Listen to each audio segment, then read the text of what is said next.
नमस्कार मित्रों।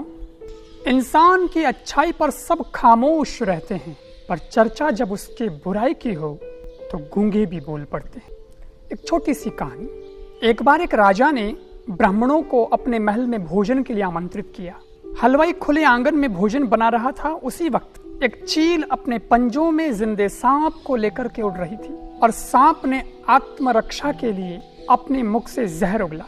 जहर की कुछ बूंदें हलवाई द्वारा बना रहे भोजन के अंदर गिर पड़ी। ये हलवाई को भी पता नहीं चला, किसी को पता नहीं चला। भोजन जब बना, ब्राह्मणों को भोजन कराया तो उनकी मृत्यु हो गई। राजा ने जब ये समाचार सुना कि ब्राह्मणों की मौत हो चुकी है तो राजा बहुत दुखी हुआ। वो विचार में पड़ गया कि भोजन में ऐसा क्या था और ये कैसे हुआ। उसे कुछ पता नहीं था। उधर यमराज वो भी विचार में पड़ा हुआ था कि मैं ब्राह्मणों की हत्या का पाप किसके खाते में लिखूं? उस राजा के खाते में जिसको कि कुछ पता ही नहीं था, तो क्या उस हलवाई के खाते में जिसे ये भी पता नहीं चला कि भोजन में जहर मिला तो मिला कैसे? क्या उस चील के खाते में जिसका ये इरादा नहीं था? क्या उस सांप के खाते में जिसने आत्मरक्षा के लिए जहर उगला था? फाइल कई दिन तक पेंडिंग पड़ी रही। कुछ समझ में नहीं आ रहा था यमराज को। लेकिन एक दिन की घटना, उस राजा से मिलने के लिए कुछ ब्राह्मण उसके नगर में आए। तो उसी नगर की एक महिला से ब्राह्मणों ने राजमहल का मार्ग पूछा। महिला ने राजमहल का मार्ग तो ब्राह्मणों को बता दिया, लेकिन साथ में बोली, सावधान रहना, क्योंकि ये राजा बहुत खराब है। आप जैसे ब्राह्मणों को भोजन में जहर देकर के मार देता है। जैसे ही महिला का ऐसा कहना हुआ, यमराज ने फाइल उठाई और अपने दूतों से कहा, वो ब्राह्मणों की हत्या का पाप इस महिला के खाते में लिख दो। यमदूतों ने कहा, मालिक, इस महिला की ब्राह्मणों की हत्या में कोई भूमिका नहीं है। यमराज ने कहा, जानता हूं, लेकिन व्यक्ति जब कोई कार्य करता है तो उसको करने के बाद बड़ी खुशी होती है। लेकिन ब्राह्मणों की हत्या का पाप कार्य होने के बाद न तो राजा को खुशी हुई, न हलवाई को खुशी हुई, न चील को खुशी हुई और न ही उस सांप को खुशी हुई, परंतु उस महिला ने इस सारी घटना का बखान करके, राजा की निंदा करके जरूर खुशी का अनुभव किया है। इसीलिए ये पाप का भुगतान तो अब उस महिला को ही करना होगा।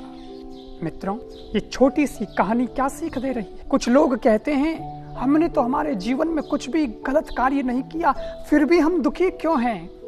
गलत कार्य तो नहीं किया, पर जरूर किसी की निंदा की होगी। जिसके बारे में तुम जानते नहीं हो, उसके बारे में गलत अनर्गल प्रलाप करना, उसकी बुराई करना, याद रखना, अगले का तो कुछ नहीं होगा, लेकिन तुम्हें जरूर तकलीफ उठानी पड़ेगी। मैं देख रहा हूं मेरे देश में अभी बड़े बड़े महापुरुषों के खिलाफ अनर्गल प्रलाप किया जा रहा है।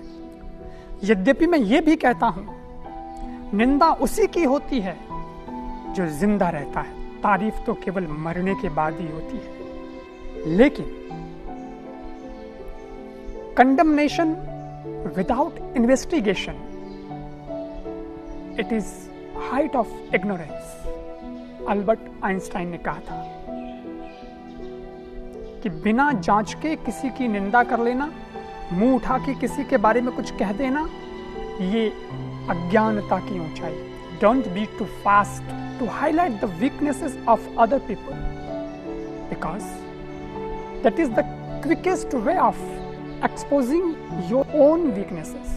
और उस संत को क्या फर्क पड़ना है? वो संत तो यही कहेंगे कि मैं अपने गीत गजलों से उसे पैगाम करता हूँ, उसी की दी हुई दौलत उसी के नाम करता हूँ।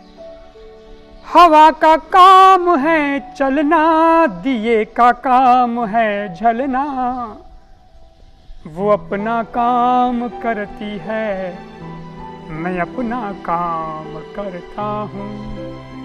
संत तो सदा दिए की तरह जलता ही रहता है। और आजकल ये डिजिटल जो प्लेटफॉर्म आया है, उसमें लोग आगे का पीछे का तो सब काट देते हैं और केवल एक वाक्य, एक शब्द को लेकर बिना सोचे समझे ही बातें करने लगते हैं। मैं निवेदन करना चाहता हूँ, हो सके तो किसी की अच्छाई करिए, नहीं कर सकते हो तो मत करिए।